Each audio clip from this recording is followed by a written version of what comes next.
My name is Hannah Brooks.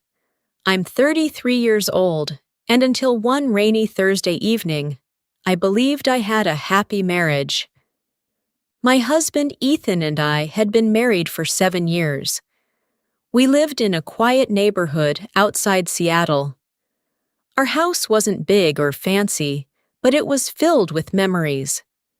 Every Saturday morning, Ethan made pancakes while I watered the flowers in our small front yard. Every Sunday evening, we watched old movies together on the couch. It wasn't a perfect life, but it was ours. I worked as a librarian at the local public library, and Ethan was an architect. We were busy during the week, but we always found time for each other. At least, that's what I believed. People often asked why we didn't have children yet. Some questions came from kindness, while others felt like quiet judgment. The truth was simple. We had tried for years, but life had different plans. There were days when the silence in our home felt heavier than words. Still, Ethan never made me feel less than enough. Whenever I cried after another disappointing doctor's appointment, he held my hand and whispered, "We're already a family, Hannah." Those words always comforted me, or at least they used to. Lately, something had changed. It wasn't anything obvious. Ethan still kissed me goodbye every morning. He still texted me during lunch to ask how my day was going. But sometimes, I caught him staring out the kitchen window with a distant look in his eyes. Sometimes he smiled at his phone before quickly locking the screen. When I asked if everything was okay, he always answered with the same gentle smile. "I'm just tired from work." I wanted to believe him. One Thursday evening, I came home carrying 2 bags of groceries. Ethan was already home, sitting quietly at the dining table. His untouched cup of coffee had gone cold. He looked different. His shoulders were tense. His eyes looked red, as if he had been holding back tears. I set the groceries on the counter. "Ethan?" He looked up and forced a smile. "Hey. Are you okay?" He nodded too quickly. "Yeah?" "I just got an unexpected phone call today." I pulled out the chair across from him. "What happened?" He looked down at his hands for a long moment. Then he quietly said 4 words that made my stomach tighten. "Someone from my past." I waited. Finally, he took a slow breath. "It was Lauren." I blinked. "Lauren?" "My ex." I had heard her name only once before, years ago while we were dating. He had simply said they were together in college before life took them in different directions. He never spoke about her again, until now. "Oh," I replied softly. The room suddenly felt much smaller. Ethan rubbed his forehead. "She moved back to Washington a few weeks ago." I didn't know what to say. Why was she calling him after all these years? Had they stayed in touch without me knowing? Questions filled my mind, but I kept them inside. Instead, I asked the safest question.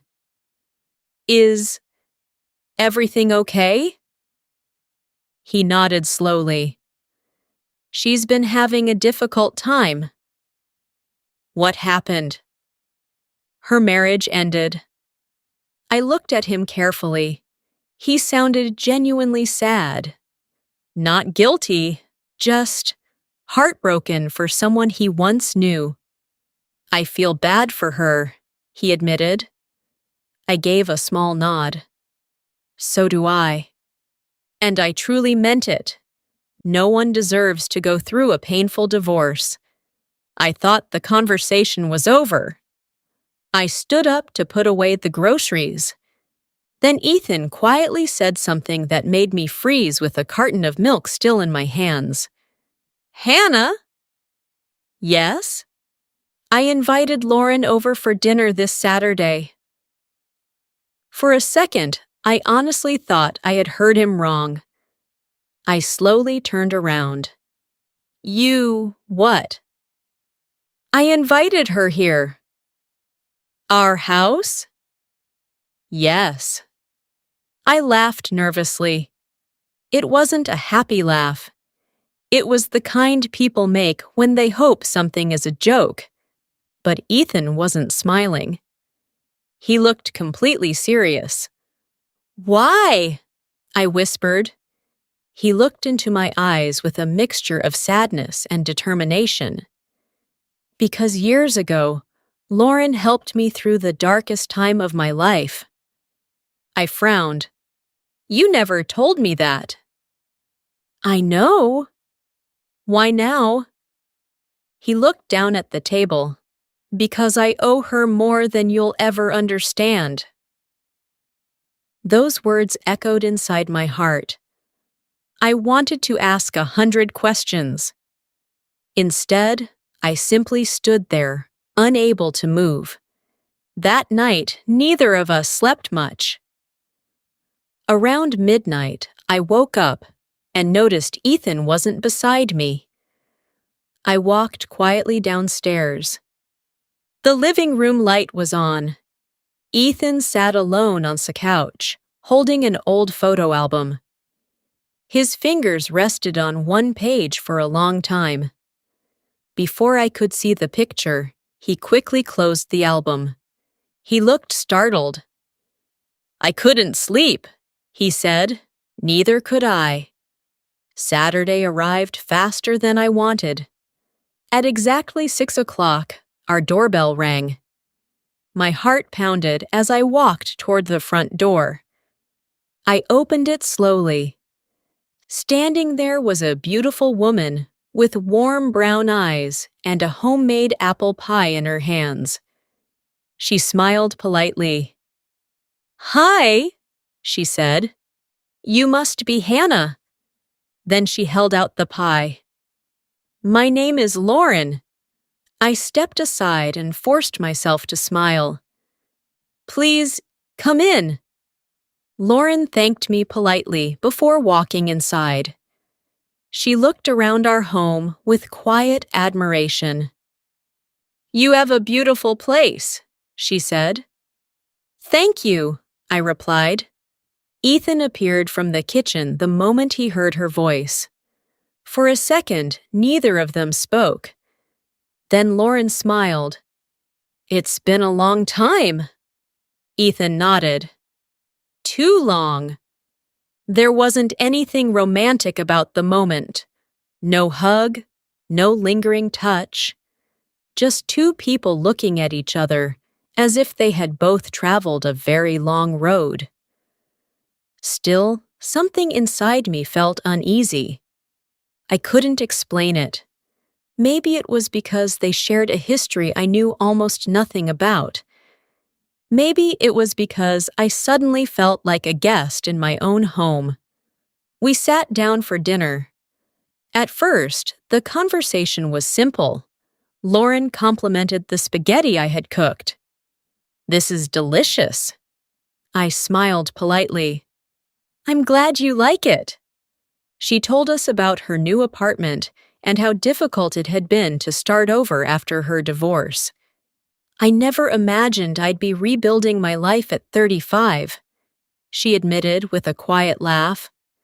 There was sadness hiding behind that smile. For a moment, I forgot she was Ethan's ex. She was simply a woman trying to put her life back together. But then the conversation drifted into old memories. Lauren looked at Ethan and laughed. "Do you remember getting lost in the Olympic National Forest?" Ethan chuckled. "I still blame you for reading the map upside down." I wasn't reading it upside down. You absolutely were. They both laughed. I smiled politely, but inside, I felt invisible. They remembered little moments that I had never been part of. Old road trips, college parties, late-night study sessions. Stories that belonged to another version of Ethan, one that existed long before I met him. I quietly pushed food around my plate while listening. Every laugh felt like a reminder that I hadn't known my husband during those important years. Lauren suddenly looked at the family photos on the wall.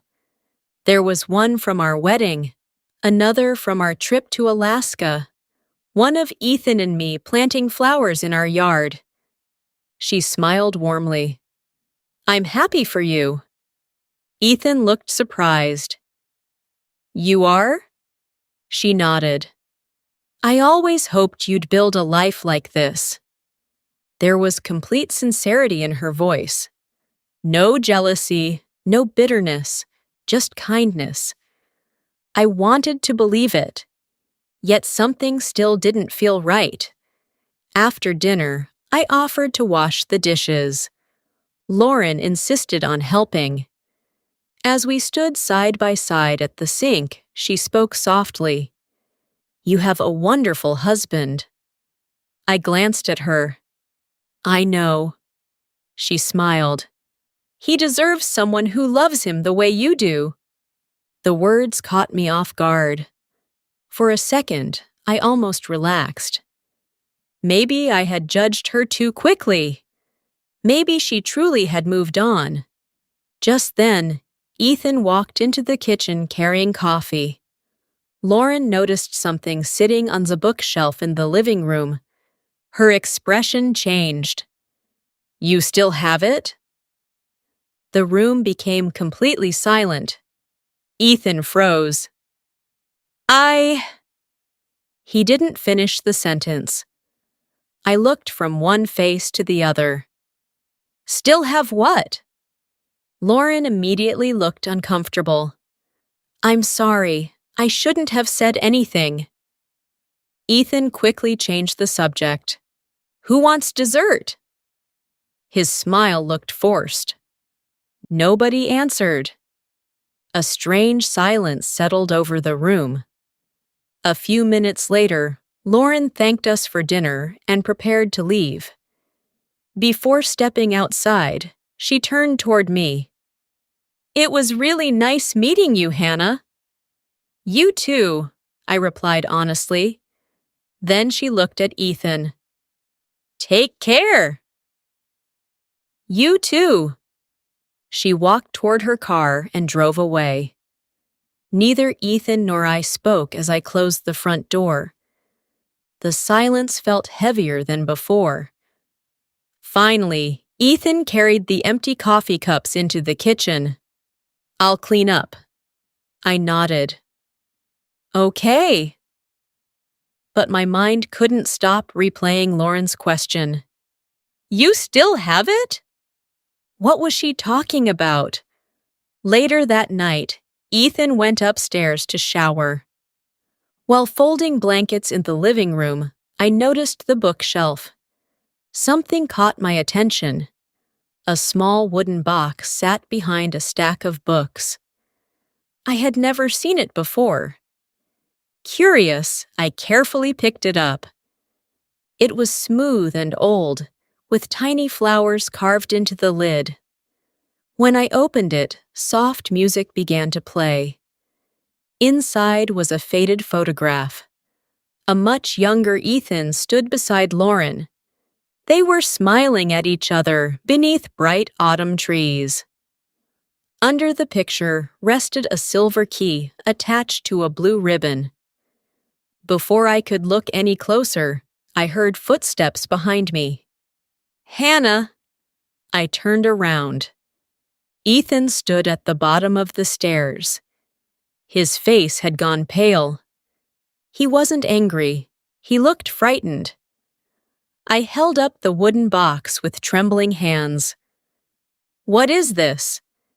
He slowly walked toward me. For a long moment, neither of us spoke. Finally, I whispered the question that had been breaking my heart all evening. "Why are you still keeping this?" Ethan closed his eyes. When he finally answered, his voice was barely above a whisper. "Because years ago, I made Lauren a promise." And in that moment, I realized there was a part of my husband's past that he had never told me.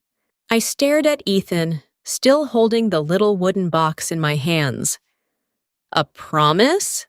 I whispered. He slowly nodded. "Please sit down, Hannah." His voice was calm, but I could hear the pain behind it. We sat together on the living room couch. For a long moment, neither of us spoke. The only sound in the room was the soft music coming from the wooden box. Finally, Ethan took a deep breath. "I should have told you this years ago." I looked at him. "So tell me now." He gently picked up the old photograph. "This picture was taken 12 years ago." He smiled sadly. "Back then, Lauren and I thought we'd spend our lives together." Those words hurt more than I expected. Even though I knew she was his ex, hearing him say it out loud made my chest tighten. "But life changed," he continued. "My younger sister, Megan, became seriously ill." I frowned. "You've told me she was sick before." He nodded. "What I never told you was how serious it really was."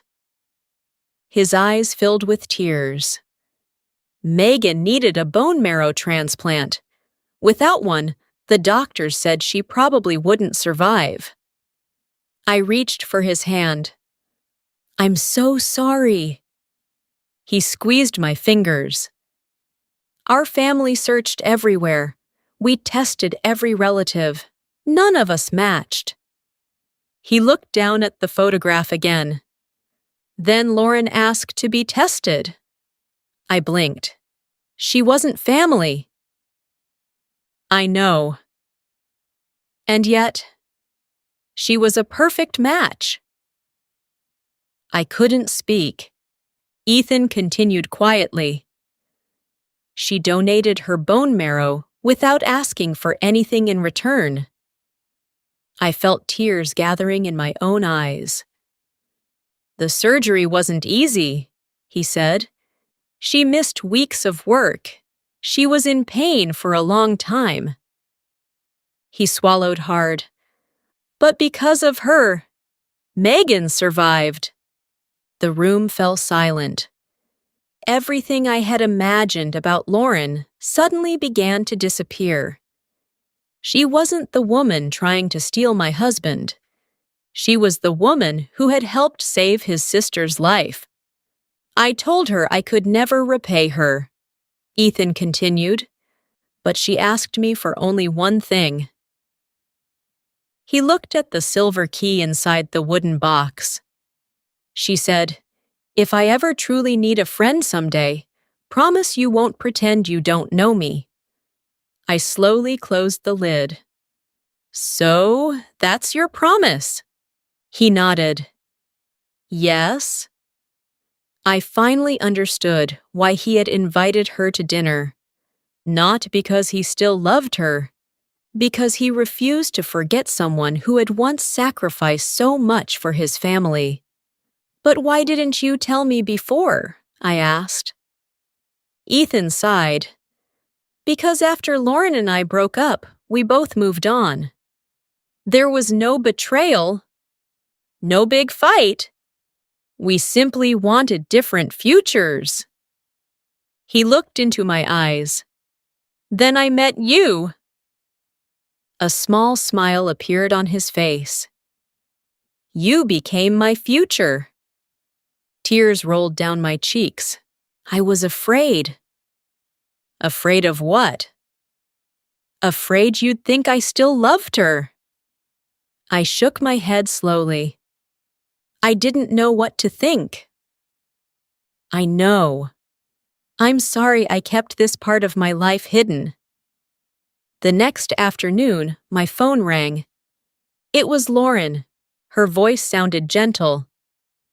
Hannah, would you mind meeting me for coffee?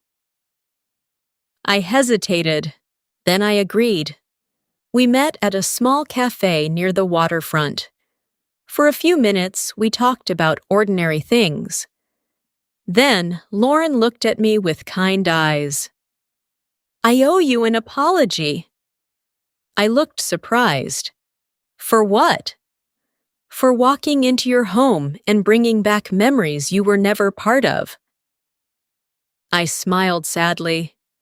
I was jealous. I know. She reached into her purse and pulled out a folded envelope. I wanted you to have this. Inside was a handwritten letter. It's something Ethan wrote years ago, she explained. He never knew I kept a copy. With shaking hands, I unfolded the paper. Near the bottom, one sentence caught my attention immediately. I hope someday I meet someone who makes me smile the way I smiled before life became difficult. Lauren looked at me. He found that person. I slowly looked up. You. Tears blurred my vision. He has talked about you every time we've spoken since your wedding. He told me marrying you was the happiest decision of his life. I couldn't stop crying. For days I had imagined Lauren as someone standing between us. Instead, she had been quietly cheering for our happiness. As we stood outside the cafe, Lauren suddenly pressed one hand against the table. Her face turned pale. Lauren? She tried to smile. I'm okay. But before she could finish her sentence, her knees gave way. She collapsed onto the sidewalk. People rushed toward us.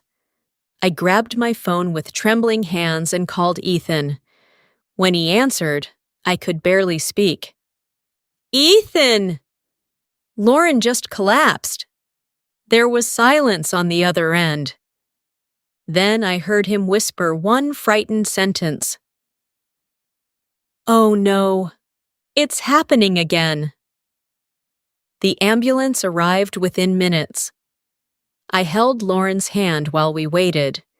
She was awake, but her face had lost all its color. Ethan reached the hospital just as the doctors wheeled her into the emergency room. He looked at me with worried eyes. What happened? I don't know, I answered, my voice shaking. She just collapsed. A doctor came out nearly an hour later. He looked serious. Are you family?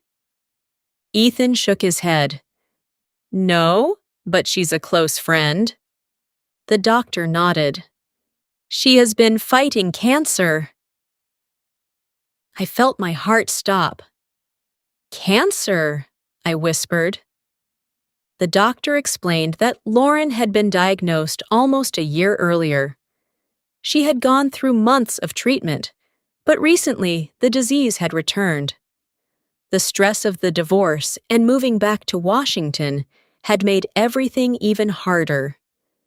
As the doctor walked away, I remembered every smile Lauren had given me, every kind word, every moment she had acted as if everything was fine. All that time, she had been carrying a pain I couldn't even imagine. A few hours later, Lauren opened her eyes. She smiled weakly when she saw Ethan and me standing beside her bed. I guess I ruined everyone's afternoon, she joked. Even then, she was trying to make us smile. Over the next several weeks, Ethan and I visited her often. Sometimes we brought homemade soup, sometimes flowers. Sometimes we simply sat beside her without saying anything. One afternoon, while Ethan was getting coffee, Lauren looked at me. "Hannah?" "Yes?" "I'm glad he married you." I smiled through tears. "And I'm glad I finally got to know you." She reached for my hand. "I was worried you would hate me." "I almost did," I admitted with a small laugh. "So did I." We both laughed quietly. Then I became serious. "I'm sorry." "For what?" "For seeing you as my competition instead of seeing you as a person." Lauren gently squeezed my hand. "That's a normal fear." She looked out the hospital window. "But love isn't a competition." I waited as she continued. "The right person doesn't erase the people who came before. They simply become the reason life keeps moving forward." Those words stayed with me. Months passed. Some days Lauren seemed stronger. Other days she could barely get out of bed. Then, one cold November morning, Ethan received another phone call. I knew what it meant before he even spoke. His eyes filled with tears. "We should go." When we arrived at the hospital, Lauren was sleeping peacefully. She looked tired, but she wasn't afraid. She smiled when she saw us. "I've been waiting for you." Ethan sat beside her and quietly thanked her once again for saving Megan all those years ago. Lauren smiled. "I never saved her alone. You gave her a reason to keep fighting." Then she looked at me. "There's something in the drawer." I opened it carefully. Inside was a small notebook. Tucked between its pages was the recipe for her homemade apple pie. The same pie she had brought to our house that first night. There was also a handwritten note. It simply read, "Dear Hannah, thank you for giving Ethan the happy life I always hoped he would have. Please keep making this pie every now and then. Not to remember me with sadness, but to remember that kindness never truly disappears. With love." Lauren. I couldn't hold back my tears. I hugged her gently. "Thank you," I whispered. Those were the last words I ever said to her. Lauren passed away peacefully later that evening. The funeral was small. Her parents were there. A few old friends. Ethan's sister Megan cried harder than anyone. Without Lauren, Megan would never have grown up. She would never have become a nurse. She would never have met her own husband or had her little daughter. One person's kindness had changed countless lives. A year has passed since then. Every autumn, Ethan and I bake Lauren's apple pie together. The first slice always sits by the kitchen window for a few quiet minutes before we share it. Not because we believe she's there, but because gratitude deserves a place at the table. Looking back, I almost let fear destroy the trust in my marriage. I believed my husband's past was a threat to our future. Instead, I discovered that his past had shaped the compassionate man I fell in love with. Real love isn't about pretending the past never happened. It's about choosing each other every single day while honoring the people who helped us become who we are.